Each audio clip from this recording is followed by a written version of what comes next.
Single parenting isn't easy. We understand. Most parents don't plan to go it alone, but you can still make the most of this journey for your children and yourself. In fact, if you and your family are on that journey, this podcast is for you. Welcome to the Single Parent Advocate community and to our podcast. And here are your hosts, single parent founder Stacy Poitras, and broadcast journalist, single dad and friend, Daryl Moody. Hi there. Welcome back. Thank you again for joining us. My name is Daryl Moody. I am joining you from my home studios here in Orlando, Florida. Stacy Poitras, she is the single parent advocate. You are there in SPA Central, there at the Work Innovators Studios, Venture X Castle Hills in Dallas, Texas. Yes. Stacy, how are you today? I'm doing great. It rained in Dallas today, so we're like super excited. It's been in the 90s and the hundreds, and it's getting hot. So the rain's a nice break, and everything's been real busy today. I feel like you guys had a lot of rain in the spring. Has that dried up for you? Yeah, it dried up and then, got real hot. It usually does this time of year, so. Yeah, whatever rain you had, it's come to Florida, and we're in our typical summertime pattern where you have the sea breeze showers that converge kind of in the middle spine of the state.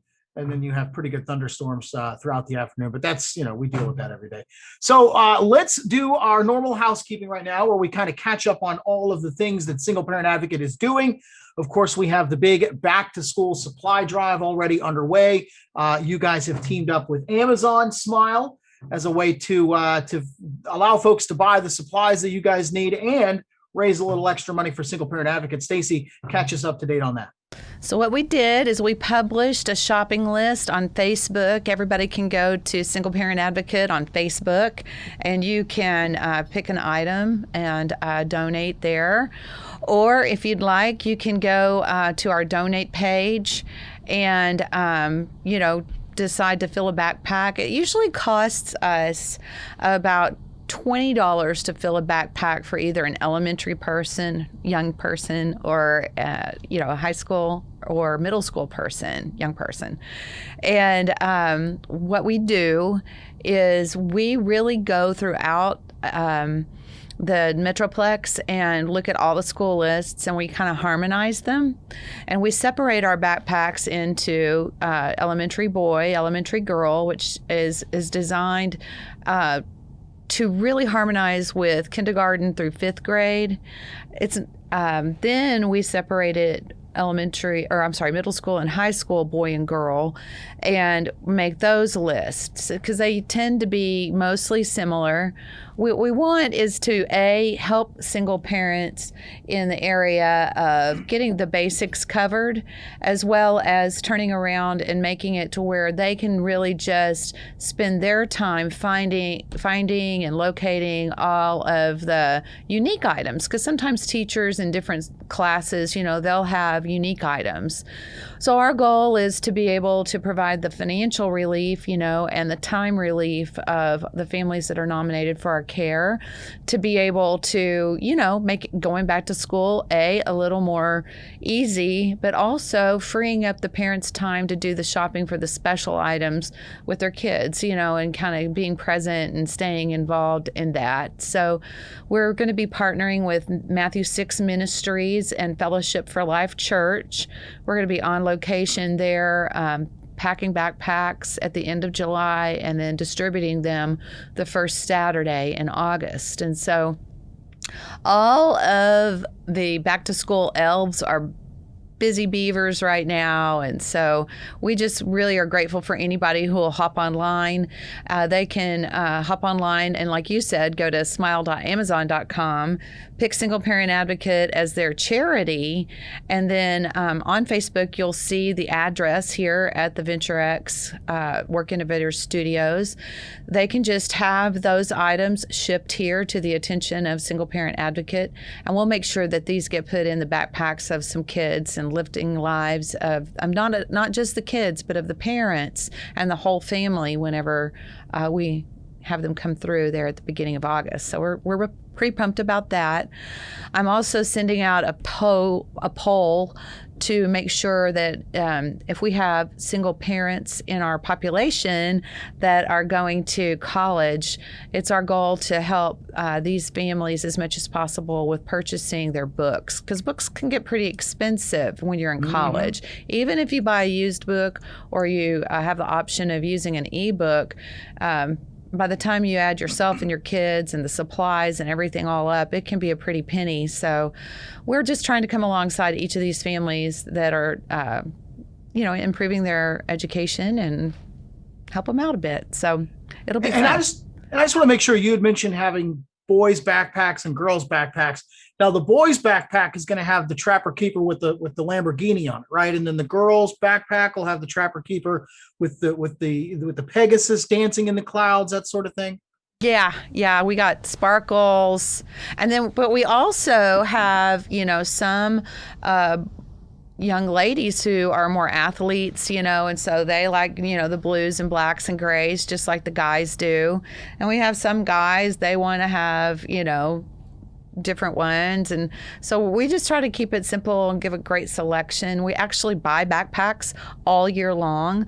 The team will go when the backpacks are on sale at the end of back to school season, and we'll nab up as many backpacks as we possibly can around town. That's smart. And then we store them, and we're looking for deals on school supplies and office supplies all year long. We even have some companies that will say, hey, I want to contribute, and they'll go and to their office supply store and they'll ship us, some supplies too, whether it's pens or erasers or, construction paper. We usually have to order construction paper. It's really hard to find the construction paper. Manila paper is tougher than you think. And then finding all of the scientific calculators for the older students, TI-83s, the TI-86s. Yeah.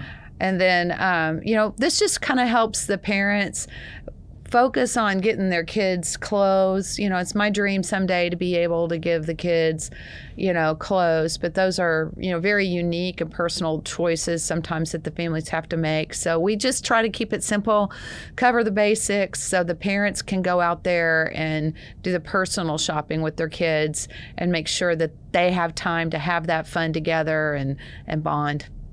Sure. Yep. And any expense you can save a family when it comes to back to school time, especially a single parent household, that certainly helps. Yeah, it keeps the lights on, right?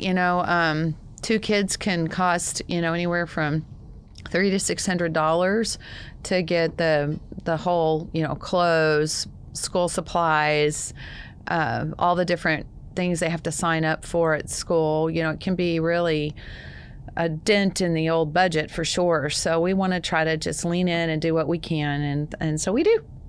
Well, I was going to say, for me, my kids go to a magnet school, so they wear uniforms. And, as a parent, man, that just takes all the guesswork out of it. It's like, all I got to do is match the polo and the bottoms, and then it just makes everything so easy. But even if you have uniforms, the kids grow and change, like in a nickel of a minute. They just absolutely, all of a sudden you can't use it again, And but often, the schools will have the trades where, you can take your old clothes in if they're, gently used, and you can kind of do a swap. When my son was in Christian school, he had a way where all the parents could get together and see if we had hand-me-downs we could give each other's kids, and that really helped a lot too, Sure. So we haven't got to the point to where we really got into the clothes as it relates to the back to school outreach yet, but I can tell, as we grow, it'll be something that we want to be able to allow everybody. But there's so many variables, it's hard to know what's meaningful. So that's why we decided to focus on, what's in common and cover those basics and let the families kind of lean in on, the nuances of each child's grade in school and, wardrobe. We will be providing masks again this year. I know that a lot of families, probably have a lot of questions about that. I did speak with a DISD staff person, and they are going to be recommending masks. So we're going to make an effort to make sure we provide masks again this year too. To that point, are the school districts they're going to make it optional for kids? Because you can recommend something without requiring. Yeah, they said the masks are strongly recommended, but they're not going to enforce anything. Is my impression right now. Of course, everything changes on a dime, but that's here at the very, very beginning of July. That's where we're at. Yeah, and that's what most of the school districts here around Central Florida are doing. Of course, Orange County has yet to make their decision. They're going to wait till the middle of July. But all of the school districts around here are making it optional and saying, we recommend that you wear it, but you don't have to. So yeah. So we had our first donation of binders. We have to have 2-inch 3-ring binders, and so every student will get that, and so that's super big deal for us. We're super excited and grateful to TMS Consulting for that, and we just want the business community, the parents themselves, and anyone who wants to help with this to jump on board with us. Matthew 6, Half Fines, all of the Louisville Chamber of Commerce. There are so many people helping, and then we even have a donated host location in an area near here. It's an area church, and so we're really excited, and all that's online. So definitely Facebook, Single Parent Advocate, go to the events, and our team has put up as much information as possible for everybody to kind of know the drill and get involved. It's gonna be fun. Awesome. So go to singleparentadvocate.org or go to smile.amazon.com, where you can purchase the supplies for the back to school drive. You can also have a portion of the proceeds go directly to Single Parent Advocate. So that's awesome. Yep. We're really grateful for all the people who help out. Fantastic. So let's get into the real meat of this week's episode, and that is kids and screen time.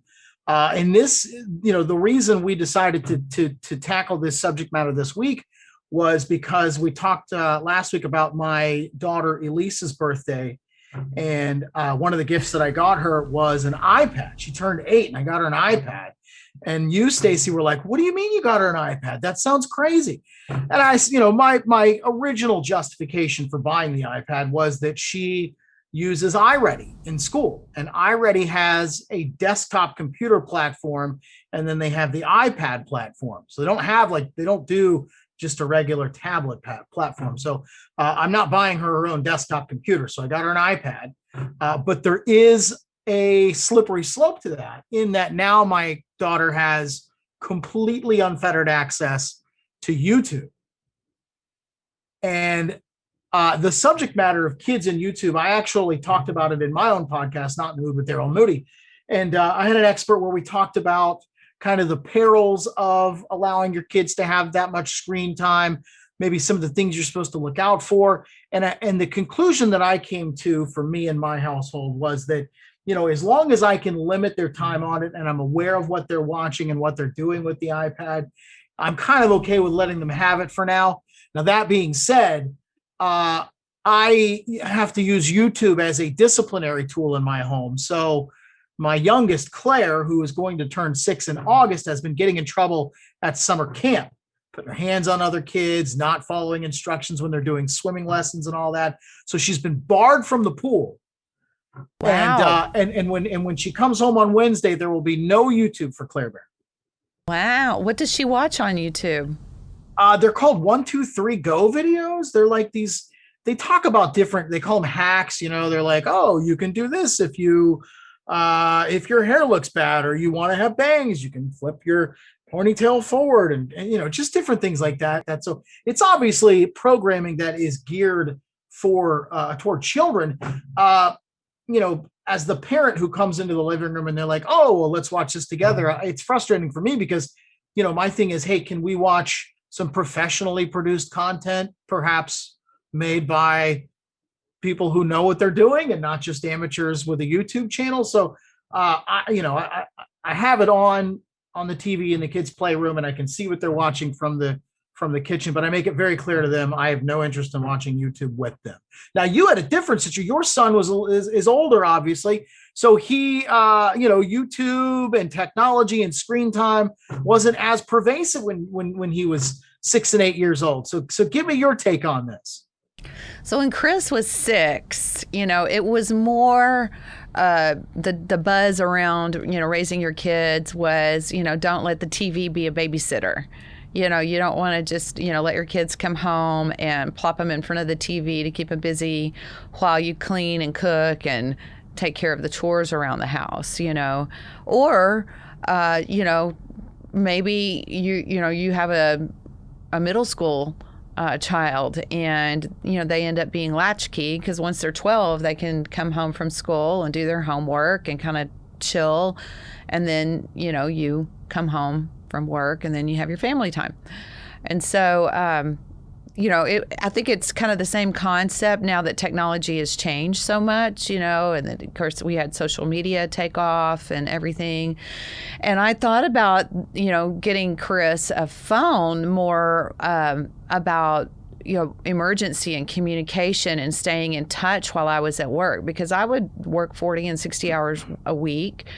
More like 40, but sometimes in my job and, in the media, sometimes you have to go out and entertain a client, or you get to go out and entertain a client. Those are always wonderful times, and, because you become such partners in business, and so when you get to go out to dinner and have some quality time with your clients, it's always fun. But as a single parent, what did I have? I had friends who had older students, that would maybe come over and they'd watch movies or hang out together. But I still needed to be able to communicate with him, And so to me, it was, is the TV being your babysitter? That was a check and balance, but also making sure that you had a way to communicate and stay in touch with each other, for emergencies, or sometimes just, some days are long and, just needing, how are you, and staying connected. So I think I got him his first phone probably when he was maybe 11 or 12, but mostly I would stay in touch with the family that he was with in between the times when I got home, or he would be in extended childcare. And so I went kind of like a whole different approach. He was in extended childcare, and then when he got old enough to where he was not in childcare anymore, I got the phone and just really tried really hard, to not be disengaged, even though I was working a long lot of hours. Well, and you talk about don't let the TV raise your kids, but I mean, you mentioned it as a single parent, you're the one getting dinner ready, you're the one cleaning the house. Like, we can't occupy the kids and do everything that needs to be done to keep the thing rolling. You know what I mean? So it's like it becomes a necessary evil. At least it has in my house. Well, and we had a lot of times where I'd come in and it was late, and he would have done his homework before I got there, so there was no doing homework together. Now, he did not like math, and I thought, the new math was really pretty difficult, honestly. I always prided myself in being really good at math, and so that was, the whole math thing was kind of crazy for us to navigate. And we had, some spelling, like doing the spelling words the day before the spelling test while I was cooking or whatever. Mm-hmm. And I found myself at the end of a day coming home, kind of doing that kind of stuff, being really impatient, or being like, I just wasn't in the right mindset, And so I think for me, when he was able to spend time with me, I needed it to not be in front of the TV. We had to be communicating, but also the technology, when he was a little bit older, staying in touch really made me feel at ease that he's doing well and all of that. He's not stuck, either with something he had to do with his homework, or maybe stuck in his social life, either bored or, different things like that. So I liked the idea on the days when it was a combination of the whole thing working together, staying engaged, staying in touch, and then having some downtime in R&R to watch TV and chill a little bit, but just not that being the whole gist of how we lived our lives, in front of the TV. Back then, sure. I loved Grey's Anatomy. I would watch my TV shows too, but then I would always be, watering the plants and doing the chores and talking to him as well. Maybe kind of a little helicopter momish, to be confessing, But to your point, when you're talking about kids and electronics, you want to be able to supervise them. You want to be able to know what they're watching. So you gotta be kind of close. So. And the electronics have a purpose. Like, to me, that was the main thing I guess I'm trying to get around to, is that they have perks, and like you said, but they have a purpose. Like in your case, it's an educational app, right, that they need to have. For me, it was, I'm working long hours far from home and I need to stay in touch. And then, later on, he had completely online school, and when he was 100% online, he could fly through a lot of stuff. But Chris would tell you he preferred when he had a teacher and they walked through things and he could talk about them, not just 100% online. He didn't really like that at all. He didn't get as much out of it. So, well, you talk about him having a phone. My Lisa's mom gave her a phone, an iPhone. But she doesn't get to carry it with her. She only gets to use it at limited times. And I think it was really more because she didn't want Elise to find something on her phone. So she goes, here's your iPhone.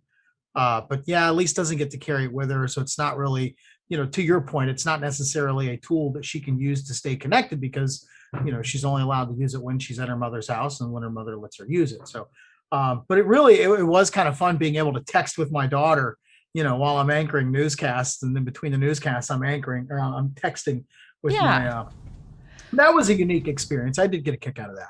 And I like the way that, depending on the phone you get, and what you can afford, there's a lot of artistic things people can learn at a younger age, with photography and videography, and, it just changes with the speed of light. We've got the advent now of TikTok, and Instagram's on fire, and then there's Snapchat and all the different places where everybody stays in touch.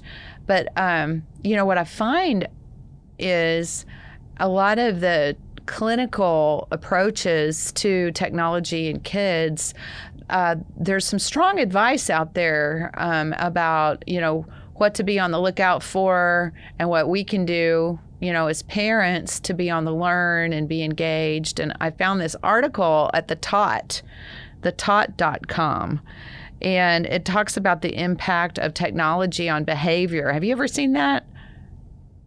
I know that my kids behave differently when they've had too much screen time. I know that for sure. Yeah. I don't know exactly what the science is, but when they spend hours and hours on end with the whether it's an app or a cell phone, or it just, the more screen time, the behavior goes south, for me anyway. Well, what this article talked about, was about, and I took some notes. It talked about, too much time with technology, too much screen time really causes a decrease in critical thinking, meaning it really decreases the ability of a young adult, and probably even younger, the ability to expand thoughts. It talks about having a shortened attention span. Well, that's what I was just going to say. If I could just jump in now, is that because of the instant gratification aspect of using these electronics? Is it that the kids, they don't have to think anything through because it comes at them so fast, and it's like, you know what I mean? It just kind of dumbs them down. Is that the thought process there? Well, like back in the day when we all had the remote control and we're just switching channels, and really just not having the attention and the discipline to pay attention fully or be present in a conversation.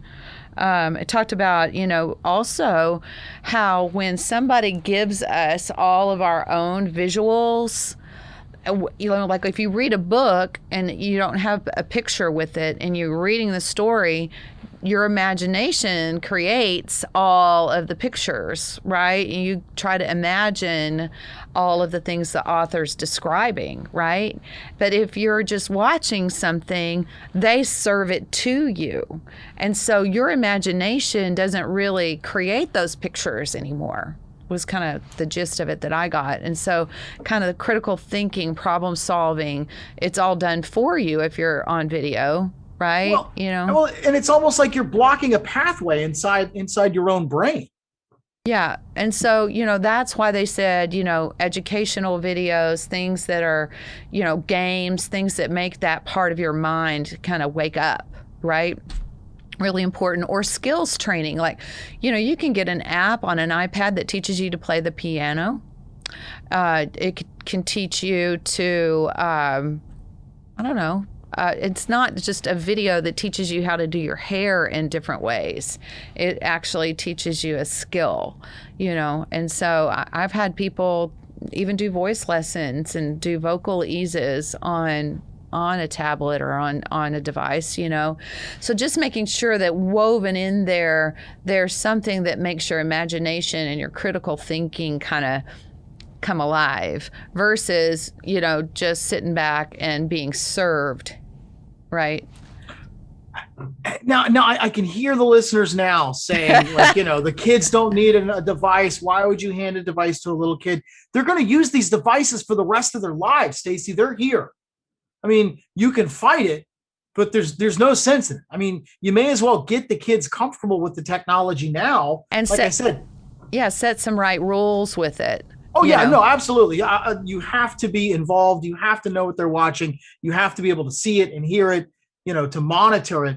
But, to just say a kid doesn't need a device in their hands, I just think that's short-sighted and ignorant nowadays with all of the technology that we have nowadays and with all of the ways that we've become dependent upon it. I feel like you're really kind of doing a kid disservice if you don't teach them how to use an iPhone. Right, but just also having, one of the things that I think the biggest withholds parents have, and certainly, clinicians, is privacy and safety. Young people can get on social media and compare. There's cyberbullying that's been a huge issue, so trying to make sure that the rules that are set up and the way that we allow them to participate in technology is governed with an eye toward, making sure that they're on the right platforms and they're not set up for failure with being open to either building FOMO, fear of missing out, or comparing themselves to each other and always feeling like they're inadequate, or, God forbid, being involved with somebody who's going to bully them online, and, doing the due diligence as a parent. And every family's got their unique situation, but, just set them up to win, put some safeguards in there. And, so that was another thing that they really recommended, and really watching out for self-image. I can see that, especially with girls. Yeah, I think so. Making sure that they're not critical of themselves with, just based on what they're seeing, in various websites and apps and social media networks, that sort of thing. But I think it happens for the guys too, but just, being conscious of it for sure. And then the other thing they talked about was, for younger children, like, when you're talking about 6 years old and younger, how motor skills can be affected. And also developing hand-eye coordination. Like if you're on the screen too much, the hand-eye and the distance and the coordination with that actually gets affected, or could get affected, So, it's just a matter of kind of, too much of a good thing can turn into a bad thing. And so creating a way, where that's structured. They had some recommendations, but when I was reading all of this, I was like, okay, I'm just throwing it out there. Spell check. I think that, I brought up earlier, we had the spelling tests, learning how to spell the words. And nowadays, a lot of spelling, is done for us. And so spell check, I don't know. What do you think about spell check, Daryl? I think spell check has had as detrimental an impact on our society as Jersey Shore, the Kardashians, Old Town Road. I mean, you can add it to many things that are just dumbing us down as a society. Predictive text, man. Like when you're texting something out, you're thumbing it out on your phone, and it predicts what you want to text. It's like, at some point we have to balance the the convenience aspect of all of this with still forcing us to think for ourselves, Right. still forcing us to spell for ourselves and to write for ourselves. Exactly. Well, so, I think that, I get the privilege of working with some college students and high school students that are all wicked smart. And, but I think that, because I like to work in the content creation space, to me, I've noticed that some words that I would like naturally just know, they're difficult. People have to do spell check because it's just not. And you find yourself and you're like, wait, how do we spell difference again? Mm-hmm. You know what I mean? Like, that's a word that you should know how to spell. You would think. So, it's just one of those little thoughts I jotted down. I'm like, that may be like one thing I can actually say I've noticed. It's not that it's a bad thing or somebody isn't going to get a job, or something, because usually, computers that would be required to be used, certainly, different tasks that would have to be done, to get a job. Probably spell check is a tool that we would have access to. But if you think about it along the way, if you're looking to, improve, is do a little bit of extra work in the spelling department. And, but how do you know spell check is right if you don't know some of this information for yourself, right? No. Mm-mm. Anyway, that's my rant.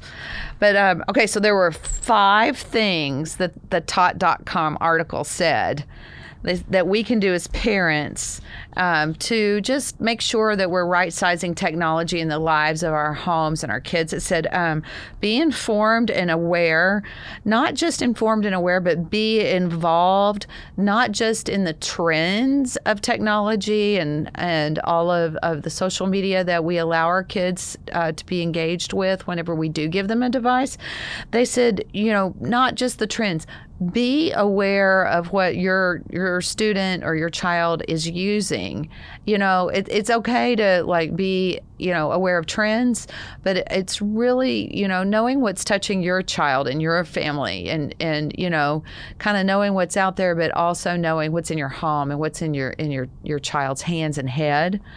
And then it said, secondly, encourage, when we mentioned this a minute ago, encourage educational games and shows so that critical thinking piece of our lives and our brains and how we problem solve, that we're not really inhibiting problem solving. We want to be able to have hand-eye coordination. We want to be able to make sure that we're not letting the machine do things 100% for us, And so that was the second thing they said.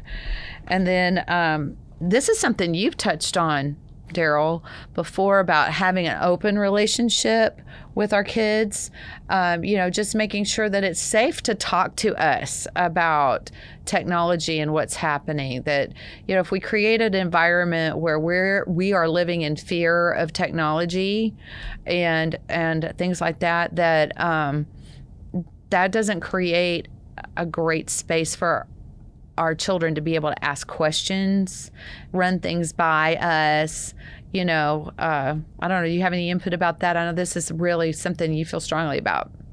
Well, I'm going to go back to what I said earlier. I don't, it's a slippery slope, but if you are hands-on about it, if you tell your kid, hey, if you're going to take your iPad into your room, the door stays open and the earbuds stay off. So I need to be able to hear and see what you're watching.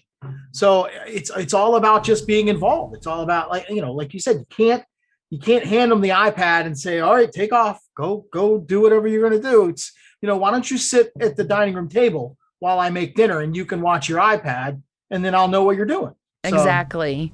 Well, yeah. and the other thing that just kind of splurped back into my head was about, when you hand a child a phone, you can actually make it to where when they get a text, you can read it.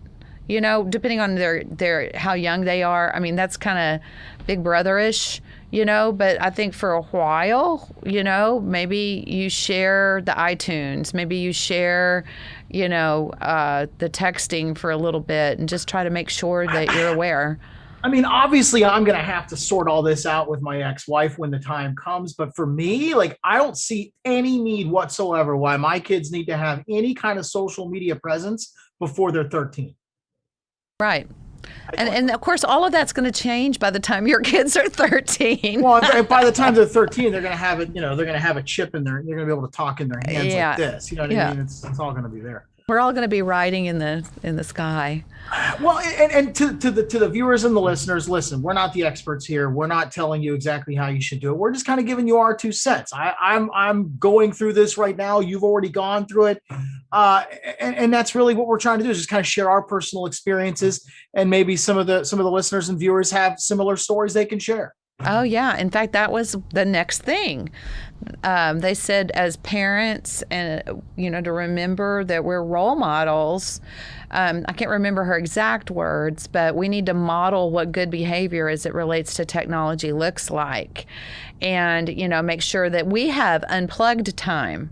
And, we show them, not just say, okay, it's time for you to be unplugged and take the phone away, but we live that way together. We want to go to like the dinner table and put our phones down for a little bit and make each other a priority and be present, or have game night that's not a technology game, or whatever the activity is, going for walks or going to something together where we can communicate and do so more fully without the use of technology.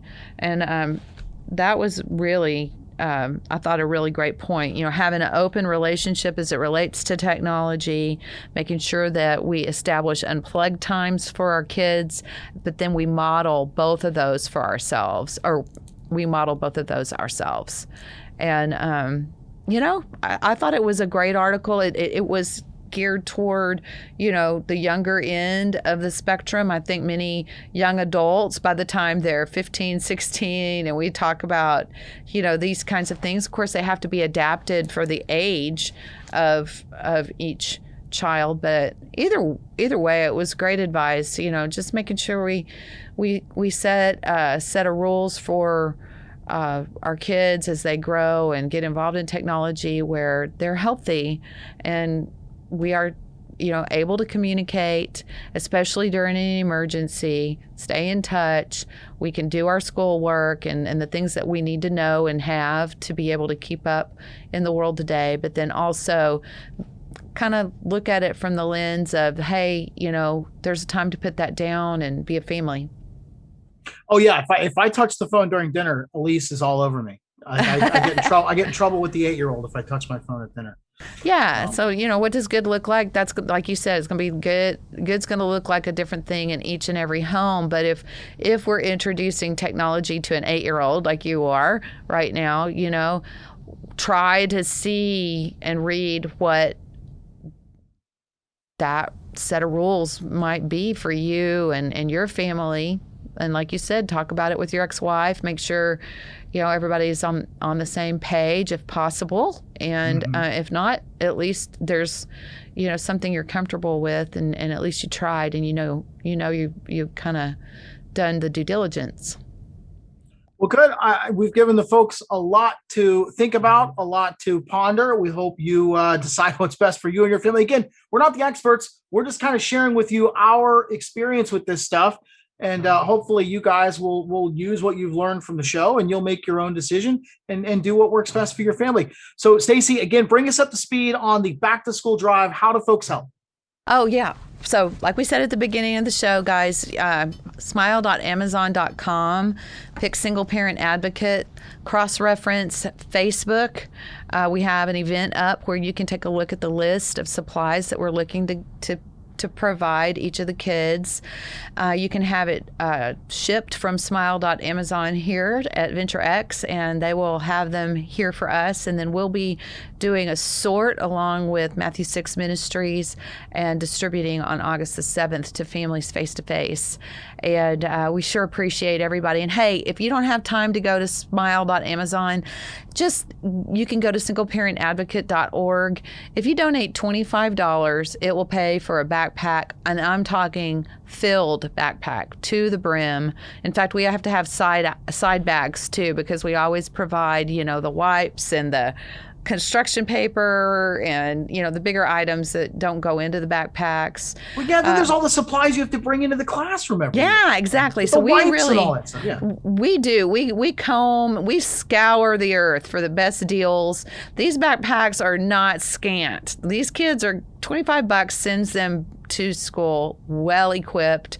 It really provides the parent two things: a little financial relief, a little time relief, but also it gives them the bandwidth to go and look at the specialty items that they need for each individual classroom, possibly take a look at what they might need, as far as uniforms or clothes go.